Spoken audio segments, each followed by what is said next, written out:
just walking in this room and seeing everybody, it must have touched a lot of people. And that's why we're here. We're trying to cover up for each other.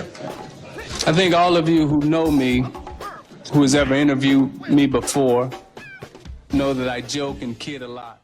We lost the game. I got accused of being a racist, and I'm a bad guy now.